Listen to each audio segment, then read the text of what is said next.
Hey, everybody. Happy Monday to you. I'm CJ Lemaster, your host for the WLBT Plus Digital News Desk, and also your lead investigative reporter here for WLBT. Hope you're having a great Monday. It is October 27th. We've got cooler temperatures out there. We've got a lot of news to get to also. Several of you watching right now on our Facebook live stream. We're also streaming live on YouTube as well. And on our OTT platforms, you can watch us there and make sure to stay up to date on the latest news stories happening in your area. We want to start first with a story that we have been following since this morning. Police say a man is dead in the capital city after he was shot while sitting in a car. Now, this happened around 2 o'clock yesterday morning on Ridgeland Drive. That's in South Jackson, and we want to show you right now on our homicide tracker where this took place. And you can see here the location right in this area is where that killing took place. And here's the information, the only information we have about it at this point. This coming from Interim Police Chief Tyree Jones, saying the victim was found in the passenger seat of a vehicle. He says the driver was arrested on unrelated charges. There's no names released at this point. All we know is, again, that the victim was a black male. We don't know the age. We know that this happened in the 2800 block of Ridgeland Drive, and the individual was found shot. If you have any information that can help authorities, please call JPD 601-960-1234, or you can call Crime Stoppers at 601-355-TIPS. You can also submit a tip online through P3 Tips, and you can find all of this in our homicide tracker on the WLBT website right here.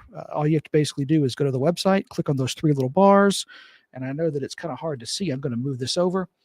You just click on crime and then Jackson Homicides to get that information and be able to track these killings in the capital city. We are down 36% right now versus the same time last year. But in the last 30 days, we've had 9 killings. So it's unfortunate anytime we have a killing at all. But we are going to continue to track these as they happen. We have other news to get to in terms of SNAP benefits. We want to tell you about that. The State Department of Human Services says that your SNAP benefits may be delayed or not issued at all starting this week. This pause in benefits is a result of the governmental shutdown. Now, the United States Department of Agriculture's Food and Nutrition Service has directed states not to transmit the EBT issuance files to EBT vendors until further notice. That means unless federal guidance changes, there will be no SNAP benefits issued for next month. Now, we told you this all stems from the government shutdown as that back and forth between Senate Republicans and Democrats continues. There's no sign of when that shutdown will end. As it stands right now, until Congress reaches an agreement, benefits will remain at a standstill. MDHS here in Mississippi says it's not a state-level decision. When it comes to SNAP, they have to follow the instructions from the federal government. They are encouraging you to use the benefits you have now to stock up on eligible, shelf-stable food items like canned goods before the end of the month.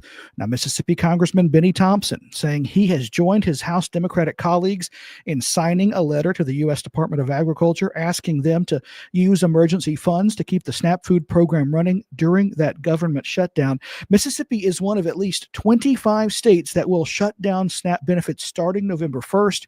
The state's Department of Human Services says SNAP customer service representatives will continue to be available to answer technical questions, but they will not be able to give any information on the timing of when benefits will be issued. It's a little bit different story in Louisiana, though. Governor Jeff Landry issued an emergency order Friday to help residents of his state with their SNAP benefits next month. His office issuing a statement saying benefits from previous months can still be issued or can still be used, but new benefits will not be loaded onto SNAP cards until the government reopens. Notices will be provided this week to Louisiana businesses and retailers that take SNAP benefits. A couple of you already saying hi on this Monday. Britt saying happy Monday, everyone. Britt, hope that you're having a great Monday as well. Sheikah Hampton saying, hey, everyone, with a flurry of hearts, as she often does. Thank you so much for that, Sheikah. Hope the start of your work week is going well. Happening today and tomorrow, listening sessions for JSU students and faculty, as well as staff, students, and alumni as the search continues for a new president. Now, those listening sessions, of course, you can share your thoughts about what you want in the university's next leader. Those sessions, one going on right now, one was this morning. They're also going to be at 9 a.m. and 1 p.m. tomorrow. Faculty sessions will be held at 10 and 2. Students can offer their input at 11 and 3, and the alumni session is happening at 4. All of these gatherings will be held on the 3rd floor of the Student Center. It is becoming dire. If you know anybody in Jamaica, the forecasters are watching Hurricane Melissa very carefully as it strengthened into a Category 5 hurricane overnight, and it's closing in on that island at this point. In the city of Montego Bay, people spent much of yesterday boarding up and sandbagging homes and businesses. The hurricane's outer bands were already bringing rain and wind to the island as residents went to stores to stock up on supplies, food, and water. What we're doing here today is pretty much just putting things together for the storm. So we use plywoods to barricade the areas and sandbags to ensure that during the storm we don't have any issues of any debris going inside or anybody pass by to probably want to go inside. So that's pretty much why we put the sandbags here and the plywood for barricade. I have a lot of family. As long as I have my food, can eat, that is the most important thing. Yeah, food to eat and stuff like that. Me personally, I've never witnessed a hurricane that has damaged Jamaica. So I'm not sure if I'm scared because I don't know what to expect. Authorities are warning of potentially catastrophic flooding and a high storm surge as Hurricane Melissa continues to intensify. And again, that's something that you can even follow right now on our website. If we go to WLBT.com right now, and I'll go ahead and show you so you can follow along with us. We have some of the latest information there on Melissa, reported by the Associated Press. This showing the full scope of what Jamaica is in for, Jamaica being right there, and Melissa already being blamed for 6 deaths in the Northern Caribbean. Now, one thing you can also see, of course, if you go to our First Alert Weather, you can also see in terms of our satellite imagery, you should be able to actually see what's going on down there as well. And so as we zoom out here, there we go. Should be able to. Okay, well, apparently, I guess that's just domestic weather. What you'll have to probably do in order to see kind of where it's located is if you go to the National Hurricane Center, they would actually have some of the latest imagery and show you kind of what's going on there. What we're seeing right now, of course, that the location is we're looking at a maximum sustained winds of 175 miles an hour. This was as of 1 p.m. So as of 10 minutes ago, pretty current information. You can see wind speed probabilities and other things. The rainfall potential in that area is very scary, as you can see. I mean, we're looking at 20 to 30 inches for almost the entire island of Jamaica at this point for what's being forecast or predicted over the next 3 days. In terms of wind speeds, you're looking at some incredibly severe wind speeds. And I mean, again, just to give you an idea, and we'll zoom in on this.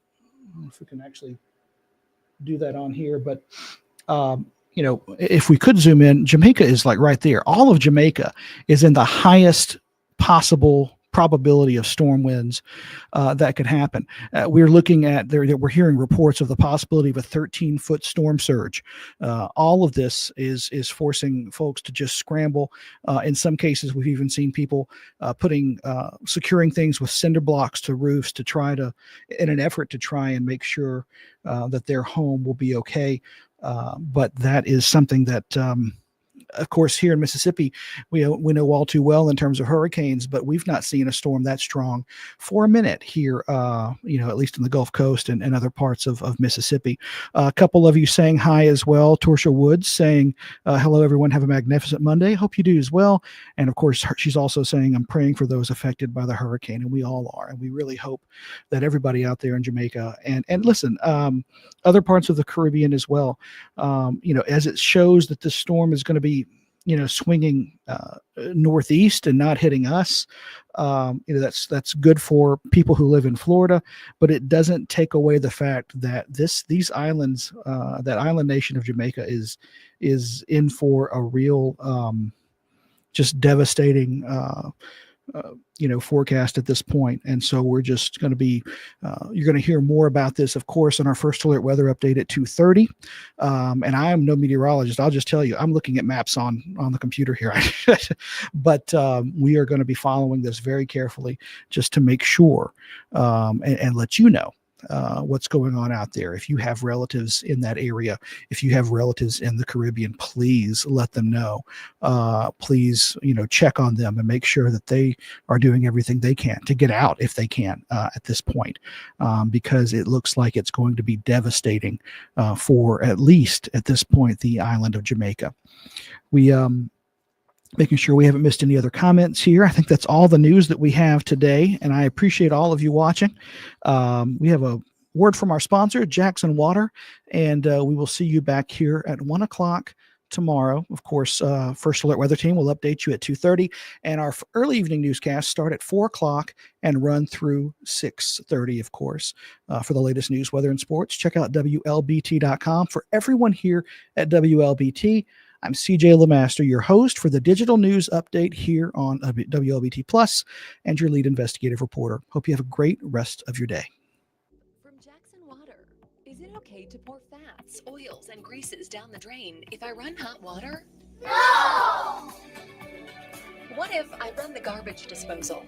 No! How about if I use dish soap at the same time? No! Instead, hang on to a few containers to store and toss old cooking fat and grease once you're done. Jackson Water. Water for all the time.